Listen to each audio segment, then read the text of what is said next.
పిల్లలకి స్కూల్ పాఠశాలైతే పేరెంట్స్‌కి స్కూల్ పేరెంట్స్‌శాల.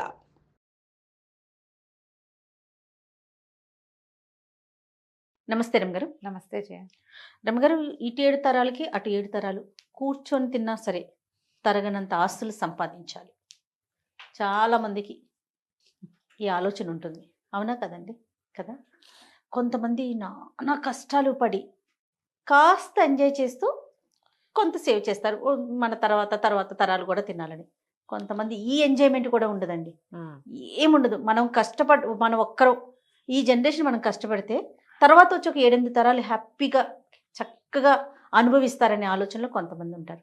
నాకు అనిపిస్తది ఇప్పుడు మనం ఎంజాయ్ చేయకుండా వాళ్ళ కోసం దాచి పుట్టుకుని మనకి ఏదన్నా అయితే ఒకవేళ నువ్వు ఎంజాయ్ చేస్తావు అయినా దాస్తావు, అప్పుడు ఎంజాయ్ చేసి దాస్తే కొంచెం పర్వాలేదేమో అని నాకు అనిపిస్తుంది. అంటే ఇప్పుడు ఇంత కష్టపడుతున్నందుకు మనకు ఒకటే జీవితం కదా, తర్వాత ఏమవుతుందో మనకు తెలియదు కదా. ఈ జీవితంలో మనం కూడా కొంత ఎంజాయ్ చేయాలి కదా, ఆనందించాలి కదా. మరీ కట్టేసుకొని అన్నీ స్ట్రిక్ట్గా ఉండి ఎక్కడికి వెళ్ళకుండా ఏమి తినకుండా ఏమి పెట్టుకోకుండా అది తప్పు. అది తప్పు కాదు. నువ్వు ఇప్పుడు హాయిగా ఉంటావు, ఎక్కడి నుంచి దొరికితే అక్కడ ఎవరిని అణిస్తే వాడిని అట్లా చేయకూడదు. మరి అదేగా జరుగుతుంది. అణిచి కాదు, అణచకుండా ప్రాపర్గా. జయ, అణచకుండా నీకు ఎక్కువ డబ్బు ఎలా వస్తుందో చెప్పమ్మా. ఎవరిని సంబంధించి అయితే ఎవరిని అణచకుండా, ఎవరికి ద్రోహం చేయకుండా, ఎక్కడా ఎక్స్ప్లాయిట్ చేయకుండా డబ్బులు రావమ్మా. కష్టం ఏదో వస్తుంది ఒక మాదిరిగా. మన పని మనం చేసుకున్నాం, ఉద్యోగం చేసుకుంటాము, వస్తుంది. అది మనకు సరిపోయి మన పిల్లలకు కూడా సరిపోతుంది. 30 తరాల దాకా సరిపోవాలంటే 300 మందిని ముంచితే గానీ 30 తరాలు గడవెక్క. కానీ అలానే ఉన్నారు కదా. అలాగే ఉన్నారు. కోట్లు కూడబెట్టే వాళ్ళలో నీకు వ్యాపార సామ్రాజ్య విస్తరణ జరుగుతుంది చూసావా. వీళ్ళ మీద, ఒక ఫ్యామిలీ మీద కొన్ని వేల మంది జీవితాలు ఆధారపడి ఉంటాయి. వాడు కూడబెట్టచ్చు, మనం వాడిని తప్పట్టకూడదు. వాడు ఒక్కడే ఎంజాయ్ వాడు పిచ్చగా ఎంజాయ్ చేసేస్తూనే ఉంటాడు. చేసేస్తూ ఎన్నో వేల కుటుంబాలకి బాసటగా ఉంటారు. ఉన్నాయి అట్లా వ్యాపార సామ్రాజ్యాలు లేవు. వాడిని మరి అంత తప్పటక్కర్లా. ఇంకొంతమంది ఉంటారు, ఎవరికి ఏమీ పెట్టేది ఏమి ఉండదు. ఆ ఇంట్లో ఉన్న 10 మంది 8 మంది వాళ్ళ దగ్గర పనిచేసే ఒక 5, 6 అంతే. ఇక వీడు అక్కడ 100 ఎకరాలు, ఇక్కడ 1000 ఎకరాలు, అక్కడ 500 రకాలు, అక్కడో మేడ ఇక్కడో మేడ, ఏమిటేమిటో చేస్తారు. పుసుకున అర్ధరాత్రి హార్ట్ అటాక్ వస్తుంది. నిద్రలో వాడు మూలిగాడో ముక్కేడో కూడా భార్యకి తెలీదు. తెల్లారేసరికి చచ్చిపడి ఉంటారు. అంతే. ఈ ఇల్లు ఇన్ని కోటలు మేడలు మిద్దెలు ఎవరి కోసం? ఏం చేస్తారు వీళ్ళంతా? ఇలాంటి వాళ్ళు ఎంతమంది ఉన్నారమ్మా. పూర్వకాలం కూడా రాజులు ఇలా వాళ్ళు ఉన్నారు. అవును. ఒక మంచి కథ చెప్తాను చూడు దీని మీద. చెప్పండి. ఇలాంటి టాపిక్స్ మీద ఎన్ని కథలు ఉన్నాయో జయ. ఇది ఇప్పుడు సంపాదించద్దని కాదు, మేడలు మిద్దెలు ఏర్పరచుకోవద్దని కాదు, దానికోసం ఇతరులని పిండద్దని. నువ్వు ఎంత సంపాదించినా నీ లైఫ్ స్పాన్ భగవంతుడు సాధారణంగా 100 ఏళ్ళు మంది. నీ ఆరోగ్యము, నీ అనారోగ్యము, నీ జబ్బు, నీ తాలూకు గ్రహస్థితులతో అది 30 కావచ్చు, 10 కావచ్చు, 10 కావచ్చు, 30 కావచ్చు, 40 కావచ్చు, 50 కావచ్చు, 60 కావచ్చు. రేపొద్దున గృహప్రవేశం అయితే ఇవాళ సాయంత్రం కూడా నువ్వు పరలోకగత అవ్వచ్చు, చెప్పలేం మనం. తాపత్రయం ఎందుకు? హాయిగా ఉండు, నీతో పాటు ప్రజలను కూడా ఉండి హాయిగా. ఎవరిదో లాగేసుకోవాలని ఎందుకు అనుకుంటారు? నువ్వు ఎంత లాక్కున్నా నీకు 1000 ఏళ్ల జీవితం రాదే. అంతేగా. నీకున్న రాయబడిందే. భగవంతుడు ఇచ్చింది 100, అందులో నువ్వు తగలబెట్టుకున్నది ఎంతో. అది ఏ రోజో తెలీదు. బస్ ఎక్కి దిగని వాళ్ళు కనపడుతున్నారు, రైలు ఎక్కి దిగరు, విమానం ఎక్కి దిగలేరు, ఇంట్లో పడుకుని నిద్ర లేవలేరు, బాత్రూంలో నుంచి బయటికి రాలేరు. ఇది ప్రస్తుత కాలం. ఇప్పుడు జిమ్కి వెళ్ళి కూడా తిరిగి రాలేని వాళ్ళని ఎంతమందిని చూసామో మనం కదా. ఎందుకు వచ్చింది? ఇందులో ఏదైనా సహాయం చెయ్యి, కనీసం జీవన సాఫల్యాన్ని పొందు. నువ్వు ఎంత కూడబెట్టావని కాదు, నీతోటి ఏదొచ్చిందో నువ్వు పోయాక కూడా నీ మంచి ఏదైనా మిగిలితే అది నీది. నువ్వు పోయాక ఆస్తులు మిగిలితే అది నీది కాదు. ఏమంటారు మనవలు, ముని మనవలు, మా తాత ఇక్కడ 150 కొన్నాడు, ఆ 10 కూడా కొంచెచ్చాడు కాదు పాడువాడు అని తిడతారు. మా తాత ఎంత బాగా కొన్నాడు అని అనరు. ఇంకా అదేదో చేయలేదు, ఇదేదో చేయలేదు, అమావాస్య నాడు అట్టెట్టేవా, పున్నన్నాడు పప్పేసేవా అంటారు. అంతకంటే ఏముంది? అన్నీ చేశాడు కానీ మా తాత కొన్ని తెలివి తక్కువ పనులు చేశాడు. దీనికే నువ్వు సంపాదించింది అదే కదా. ఇంత సంపాదన ఆలోచించద్దు. ఆలోచించండి. ముని మనవాళ్ళ పెళ్లిళ్ళకు కూడా మంగళసూత్రాలు చేయించి ముందు పెట్టుకోవాలనుకుంటారు. అసలు మన మనవాళ్ళ పెళ్ళిళ్ళ నాటికి సూత్రాలు ఉంటాయో ఉండవో.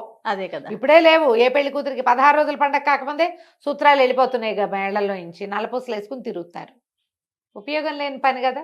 ఈ కథ చెప్తాను చూడు. పారసీక దేశం అంట, పర్షియాలో ఒక అబూ ఫజల్ అని ఒక రాజుగారు ఉండేవారు. ఆయనకి తన మేడంటే ఎంత ఇష్టమో చెప్పరా అని ఇష్టం. అలా ఇంటి మీద ప్రీతి చాలా మందికి ఉంటుంది, ఇప్పుడు మనకు కూడా ఉంటుంది. అయితే ఈ ప్రీతితోటి గోడలకి మణులు మాణిక్యాలు అద్దిచ్చేవాడు, బంగారపు మలామా చేయించేవాడు. ఇంకా అవేవో మొక్కలు, ఇవేవో మోళ్ళు, అదేమిటో పువ్వులు, ఇవేమిటో కాయలు. ఎక్కడికి వెళ్ళినా సరే ముత్యాలు కనపడితే ముత్యాలు తెచ్చి ఇంటికి అంటించేవాడు, రత్నాలు కనపడితే రత్నాలు తెచ్చి మేడ కంటించేవాడు. అట్లా పెద్ద మేడ కట్టాడు, బ్రహ్మాండమైన సౌధం. చుట్టూతా ఆయన వేసిన మొక్కలు, ఆయన చేసిన బ్యూటిఫికేషన్కి అంతే లేదు, అంతు లేదు. ఇట్లా దీనికోసం ఆయన మరి బయట నుంచి తెచ్చిన అంటించేవాడు. ఎప్పుడైనా ఏదైనా సంవత్సరం బొక్కసంలో డబ్బులు లేవంటే ఏదైనా ఒక చిన్న పన్ను యాడ్ చేసి ప్రజల దగ్గర నుంచి రాబట్టి అదంతా దీనికి మలామా చేయించేవాడు ఈ ఇంటికి, ఈ మేడకి. అట్లా ఎంతకాలమో జీవించి పోయాడు ఆయన. 80 ఏళ్ళుండి పోయాడు. అబూ ఫజల్ గారి కొడుకు అబూ షేక్ ఆయన రాజయ్యాడు. పోయే ముందు వాళ్ళ నాన్న అబూ ఫజల్ గారు షేక్కి చెప్పారట, ఒరే షేక్ బాబు, ఇది మన ఇల్లు అంటే పంచప్రాణాలు రా నాకు, దీన్ని ఎంత సౌందర్యవంతంగా తీర్చిదిద్దాను, ఇంటిని భద్రంగా చూసుకో, కుదిరితే మరింత అందంగా తీర్చిదిద్దు అని చెప్పాడు. నాన్న చేతిలో పెట్టాడని షేక్ గారు కూడా యథాశక్తి ఇంటికి బ్యూటిఫికేషన్ చేయించారు. ఆయన తన 56వ ఏట పరంపదించారు. తాతగారు వేసిన పన్నులు ఉన్నాయి, తండ్రి గారు అబూ షేక్ గారు వేసిన పన్నులు నడుస్తూనే ఉన్నాయి. వీళ్ళు ఈ 55వ ఏట పరంపదించిన ఆయనకి ఒక కుమారుడు ఉన్నాడు. ఈయన పేరు రహీం. ఓకే. అయితే ఈయన అబ్బో ఆయనకి ఎంత సౌందర్యారాధకుడో ఆ కుర్రాడు. వాడికి ఒక 30 ఏళ్ళు ఉంటాయి. అయితే ఇక ఆ అబ్బాయి అన్ని పన్నులు అయిపోయినాయి. ఏం పన్ను వెయ్యాలి ప్రజల మీద? ముత్యాలు, రత్నాలు, వజ్రాలు అన్నీ అయిపోయినాయి. ఇప్పుడు చెట్లకి ఏమైనా సౌందర్యవంతంగా చేయాలనుకున్నాడు. మనకు మొక్కలకి ఇట్లా లైట్లు పెట్టి కనపడుతుంటాయి అక్కడక్కడ, వాటి కూడా బ్యూటిఫికేషన్. పెంపుడు కుక్కలకి మెడల్లోకి బంగారు బెల్టులు, వాటికి మెడలోంచి వేళ్లాడేందుకు బంగారపు వీటికి ఏమంటారు గంటలు. పిల్లులకి సౌందర్యం. అంత అద్భుతమైన ఇంట్లో తిరిగే కుక్క పిల్లి కూడా అందంగా ఉండాలి చూడు మరి. అంతే కదా. బాతులుంటే వాటికి బ్యూటిఫికేషన్. బాతులు కూడా కాళ్ళ గజ్జలు ఉండాలి, మెడలో అదేమిటో ఉండాలి, ఇంకేమిటో కావాలి. ఇన్ని చేశారు. చివరికి ఏమైంది, అన్ని ట్యాక్సులు టైట్. మంత్రి గారు అన్నారు, ఇంకా ట్యాక్సులు వేయలేమండి, ప్రజలు తిడుతున్నారండి, వద్దు ఇంకా ఆగిపోదామంటే కుదరదు ఆయనకి. కాదు, ఏదో కొత్త రకం పెయింట్స్ వచ్చినాయి, అవి వెయ్యాలంటే మన దగ్గర డబ్బులు లేవు, మన దగ్గర వస్తున్నవన్నీ ఈ మెయింటెనెన్స్కి సరిపోతుంది. ఎప్పటికప్పుడు కొత్త కొత్త కూలీలను తేవటం, పై దేశాల నుంచి కొత్త కొత్త ఇళ్ల పని వాళ్ళని తేవటం. వాడొచ్చి చైనా దేశంలో ఏం బొమ్మలు వేసేవాళ్ళు డ్రాగన్ బొమ్మలు ఇక్కడ వేస్తానంటాడు. దానికి పెయింట్ ఖరీదు, దానికి అంటించే బంగారపు రేకు ఖరీదు, దానికి రాళ్ళు ఖరీదు, ఉన్న రత్నాలు చాలవు, ఇంకేమిటో అనర్ఘరత్నాలు కావాలి, డబ్బు కావాలి. దాన్నింటికి డబ్బులు కావద్దు. అందుకని ఏం బాగా ఆలోచించి ఆయన 4 పన్ను విధించాడు.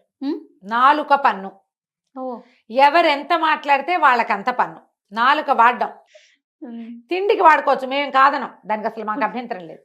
కానీ మీరు పబ్లిక్ లో మాట్లాడారంటే మీరు ఎంతసేపు మాట్లాడారో దానికి తగ్గట్టుగా రమగారు మన ఇద్దరు ఉండుంటే ఆ కాలంలో తెగ నమ్మి ఇచ్చినా కూడా మన పన్ను తీరదు. అక్కడి నుంచి ఏం చేస్తారు, ఊళ్ళో వాళ్ళు నోళ్ళు మూసుకుని ఉండటం మొదలుపెట్టారు. అవసరానికి కొట్టుకెళ్ళి బాబు అది ఇవ్వు ఇది ఇవ్వు, దీని రేట్ ఎంత అడగాల, వాడికో పావలా. కాసేపు ఏదో మా అమ్మాయికి ఒంట్లో బాగుండలేదని డాక్టర్ దగ్గర 10 నిమిషాలు చెప్పాడు, కాడికి 100 రూపాయలు. ఇక ఎన్ని చోట్ల పన్నులు, దానికోసం కొత్త కొత్త అధికారులు. మరి వాళ్ళందరూ జీతం భత్యం ఇవ్వద్దు, వాటన్నిటికీ వీళ్ళ దగ్గర నుంచే రావాలి. నోరెత్తడానికి భయపడి చచ్చే పరిస్థితి వచ్చింది. అన్ని సైగులే, అన్ని చోట్ల కుదరదు చూడు. ఎట్లయితే పాపం పిల్లలకి అర్థం కాదు. బళ్ళో మాస్టర్లు పాఠం చెప్పాలంటే నోరు తెచ్చి చెప్పాల్సిందేనా? అక్కడికి చాలా పొదుపుగా పిల్లల్ని కేకలేకుండా ఉండేవాళ్ళు, అయినా కుదరలా. సరే ఏమైందట, ఇట్లా రోజులు గడుస్తున్నాయి. ప్రజలంతా కుక్కిన పేన్లల్లే ఉన్నారు, ఏం చేయాలో తెలియదు. ఆ ఊళ్ళోకి ఒక ఫకీర్ గారు వచ్చాడు. ఆయన రోడ్డు మీద తిరుగుతూ భగవంతుడి కోసం నాకు దానం చేయండి అని పిలుస్తున్నాడు. మా భవతి భిక్షాందేహి అంత పార్సీ భాషలో ఏదో అనాలి, అదేమిటో అంటున్నాడు ఆయన. ఒక 4-5 భగవంతునికి సంబంధించిన వాక్యాలు చెప్పి దానం చేయండి ఓహో అంటాడు. ఎవరు రారు. ఏమిటి ఊరు గొడ్డుపోయిందా? ఇదివరకు ఎప్పుడో 10 ఏళ్ల నాడు వచ్చినప్పుడు బ్రహ్మాండంగా భిక్ష పెట్టారే ప్రతి వాళ్ళు. ఎన్నో ఇళ్లలో ఈ ఇళ్లలో తిన్నాను నేను. ఫకీర్లకు అన్నం బిడ్డ మారేశారేమిట్రా మీ మొహాలు మండ అని అరిచి కేకలు పెట్టాడు. ఓ ఇంట్లో ఒక ఆయన బయటకు వచ్చి ఇంట్లో నుంచి, బాబు అంతగా అరవకు, నువ్వు పన్ను కట్టాల్సి వస్తుందన్నాడు. అనేసరికి ఎందుకు పన్ను అంటే, మేమంతా 4 పన్ను కడుతున్నాం స్వామి, మేము ఎవరమేం మాట్లాడినా సరే ఇక తప్పదు, నీ అరుపులు భరించలేక వచ్చా. నేను మా ఇంట్లో నువ్వు 10 ఏళ్ళ నాడు వచ్చినప్పుడు మా ఇంట్లో నేను అప్పటికి కుర్రాన్ని, మా ఇంట్లోనే అన్నం తిన్నావు. అప్పుడు నాకేదో బోధ కూడా చేసావు. నేనేదో దేవతా వాక్యాలు నువ్వు చెప్పినవే చదువుకుంటున్నా ఇప్పటికి కూడా. ఆ ప్రేమతోటి వచ్చా. నువ్వు మాట్లాడేవా నీకు డబ్బులు పడతాయి, నీతో మాట్లాడేవా మాకు పడతాయి. ఇది మా పరిస్థితి. ఏం చేస్తున్నాడు రా మీ రాజు ఈ డబ్బంతా అన్నాడు. ఆయన నువ్వు ఉండే హర్మ్యానికి పెడుతున్నాడు ఆయన.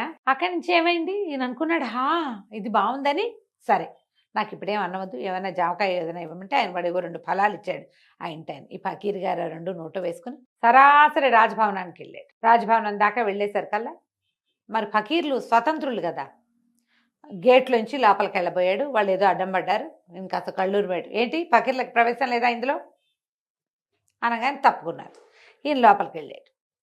అదే తన ఇల్లే అన్నంత స్వతంత్రంగా లోపలంతా నడిచి తిరిగాడు.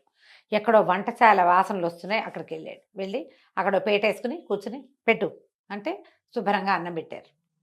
అయినమంతా అంత జోరుగా వచ్చి అడిగితే రాజుగారికి ప్రీతిపాత్రుడై ఉంటాడు అనుకున్నారు వాళ్ళు. లోపల నుంచి మొదట గేటు దగ్గర ఆపారు, కానీ తర్వాత వాళ్ళు ఎవ్వరూ ఆయన ఆపల. జోరుగా వచ్చేసాడు లోపలికి. మనం తక్కుతూ తారుతూ వెళ్తే అవతల వాళ్ళు అనుమాన పడతారు. మా ఇల్లే అన్నట్టుగా వెళ్ళిపోతే ఎవరేమంటారు.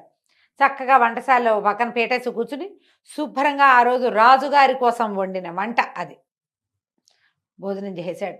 విస్తట్లో వడ్డిచ్చేసుకుని, వాళ్ళ భాషలో ఏదో అంటారు, తెలుగులో కాబట్టి నేను విస్తరని చెప్తున్నా. అక్కడి నుంచి అలా నడుచుకుంటూ వెళ్ళి రాజుగారి ప్రత్యేకమైన గది ఒకటి ఉంది, మహారాజు గారి గది. అదే మన ఏమంటారు చక్రవర్తి గది. మనం సూట్స్ ఉంటాయి కదా, ప్రెసిడెన్షియల్ సూట్స్, ఆ స్వీట్ రూమ్లోకి పోయాడు. పెద్ద మంచం, దాని మీద పట్టుపరుపు వేసింది.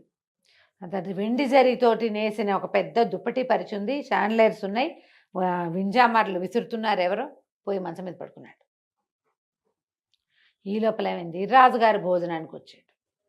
భోజనానికి వచ్చి ఆల్రెడీ అక్కడ ఎవరో తిన్నట్టు కనపడేసరికి ఎవరు వచ్చారు ఏంటని అడిగాడు.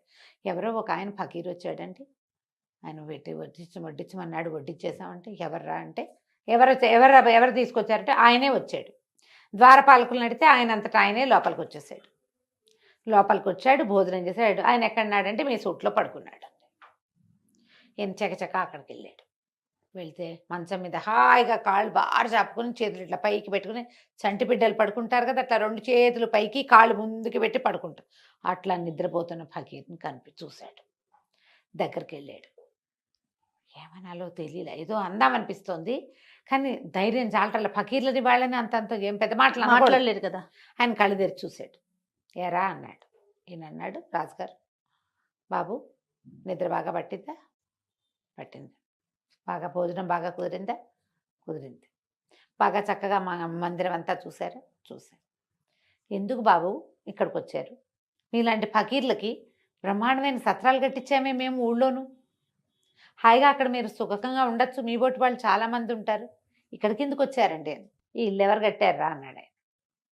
మా తాత అండి. మీ తాత ఎన్నేళ్ళు ఉన్నాడు? మా తాత 80 ఏళ్ళు వచ్చేదాకా బతికాడండి. తర్వాత ఎవరు వచ్చారు అన్నాడు. మా నాన్న వచ్చాడండి ఈ బిల్డింగ్లోకి. ఇది మేముండే ఇల్లు అని చెప్తున్నాడు. ఇది మేముండే ఇల్లు, నువ్వు అక్కడ ఉండాలి కదా అన్నాడు. అందుకే చెప్తున్నాడు అనమాట. మీ నాన్న ఎన్నేళ్ళు ఉన్నాడు? 55 ఏళ్ళు. మరి నువ్వెన్నేళ్ళు ఉంటావురా అన్నాడు. ఇప్పుడు నాకు 30 ఏళ్ళు అండి, నేను ఎన్నాళ్ళైనా ఉంటాను, ఎన్నాళ్ళు ఉంటా, నాకు ఎంత టైం ఉందో అన్నాళ్ళు ఉంటా. మరి ఇప్పుడు ఇది కూడా సత్రమేగా. సత్రం అంటే ఏమిటి? ఎవరైనా వచ్చి ఉండి వెళ్ళిపోవచ్చు అంతే. నువ్వు ఇప్పుడు వచ్చావు, ఉన్నావు, వెళ్ళిపోతావు. వెళ్ళిపోకుండా ఇక్కడ కూర్చుంటావా నువ్వు? ఇది సత్రమే. నేను ఇదే సత్రం అనుకున్నా. ఎందుకంటే మీ తాత కట్టాడు, వెళ్ళిపోయాడు. మీ నాన్న దీన్ని పెంచాడు, వెళ్ళిపోయాడు. నువ్వు పెంచుతున్నావు, వెళ్ళిపోతావు అంతే. సత్రం ఇది. అందుకే వచ్చా లోపలికి. గటక్కుమంది రాజుకి. నిజం కదా? అంతేగా. ఇప్పుడు ఓ చించుకుని నేను వాళ్ళవి వీళ్ళవి నాలుక పనులేసి వాళ్ళ నాలుకలు కత్తిరించి ఈ గోడకి మలామా చేసిన నా టైం ఎన్నాళ్ళో నేను అంతే కదా ఉంటాను. వెళ్ళిపోతావు కదా. ఈ లోపల నేను రోజుకు ఒకసారైనా తింటాను, లేదా 2 సార్లైనా తింటాను, అంతేగా. నా పొట్ట ఎంత ఉంది అంత పొట్ట. దీనికి 1/2 గ్లాస్ బియ్యము, పావు గిద్దెడి పప్పు చాలు. 10 సార్లు తినవు. ఎవ్వడు 10 మాటలు తినేవాడు లేడు. 10 సార్లు నిద్రపోవు. రోజుకు 2 మాటలు భోజనం, 1 మాట నిద్ర అనే కదా. అంతే. రోజుకు ప్రతివాడికి ఉండేది 24 గంటలేగా. ఎందుకురా ఇంత తాపత్రయం? జనాల దగ్గర నుంచి అంతంత సొమ్ము వసూలు చేసి ఈ రకంగా ఈ ఇంటిని పెంచుతున్నావు. నువ్వు ఉండేది ఎన్నాళ్ళు? ఇది సత్రం. నీ తర్వాత ఇంకోటి వస్తాడు ఇక్కడికి. వాడెన్నాళ్ళు ఉంటాడో వాడికి కూడా. పోనీ నీకు తెలుసా? ఇప్పుడు నేను భగీర్ని, నేను సత్రంలోకి వెళ్ళా, సాయంత్రం వెళ్ళిపోతా, నాకు తెలుసు. నువ్వు చెప్పు, నువ్వు ఎప్పుడు వెళ్ళిపోతావా ఇక్కడి నుంచి? తెలియని దానికి, ఉండని దానికి ఎందుకు ఇంత? రాజుగారు చాలా నాలుగు ఖర్చుకున్నాడు. ఏమిటి మా నాన్న తాత తెలుసుకోలేదు ఇది? నాకు జ్ఞానోదయం అయిందని 4 పన్ను మానేశాడు. ఆ తర్వాత ఈ ఇల్లు బ్యూటిఫికేషన్ కోసం జనాల దగ్గర నుంచి వసూలు చేసే పన్నులన్నీ మాన్పించేశాడు. ఇంకేం చేయలే. ఇల్లు ఉన్నట్టుగా ఉంచుకున్నారు. పన్నులు తగ్గిపోయేసరికి ప్రజలు స్వచ్ఛందంగా రాజుగారి ఇంట్లో పనిచేయడానికి, రాజుగారి గోడలు తోడవడానికి వచ్చేవాళ్ళు. వాళ్ళని ఇంత బిగిచ్చేయకుండా ఉంటే ఫ్రీగా పనిచేస్తారు. వాళ్ళు నీతో మమేకంగా ఉంటారు. ఆ తర్వాత ఆ రాజ్యం పర్షియా దేశం చాలా సుభిక్షంగా ఉండేదట. రాజుగారు ఎందుకంటే ఈ డబ్బులన్నీ తన మేడకు పెట్టుకోకుండా ప్రజల మీద ప్రజల దగ్గర చిన్న పన్ను వసూలు చేయటం, వాళ్ళ అవసరానికి వాళ్ళకి వాడడం. అందులో తన అవసరం కూడా ఒకటే తప్పిస్తే తనదే మెయిన్ అవసరం కాదు. ఈ సంపాదించుకునే వాళ్ళంతా అందరి దగ్గర నుంచి లాక్కునేవాళ్ళు, తన పరా భేదం లేకుండా ప్రతి వాళ్ళ నోళ్ళు కొట్టేవాళ్ళు. మన బతుకు చాలా అశాశ్వతమని, ఒక్క క్షణం తర్వాత మనం ఏమిటో మనకు తెలియదని కొంచెం లోపల జ్ఞానాన్ని పెంపొందించుకుంటే ఇంత దాడులు ఉండవమ్మా. ఇంత ఒకడికే ఆస్తి ఉండటం అలాంటివి ఉండవు. పూర్వకాలం నుంచి వస్తూనే ఉన్నాయి కథలు. జ్ఞానోదయం అవదంతే మనకి. అంతే. పుసుకుని పోయాక జ్ఞానోదయం అవుతుంది. ప్రేతానికి జ్ఞానోదయం అయినా ప్రయోజనం లేదు కదా. బతికుండగానే జ్ఞానోదయాలు పెంచుకోండి తండ్రి. కాస్త మిగిలిన వాళ్ళని కూడా బతకనియండి. తప్పకుండా. కథ కంచికి మనం ఇంటికి. 4 పన్ను మాత్రం చాలా బాగుంది రామగారు. నమస్తే అండి. నమస్తే.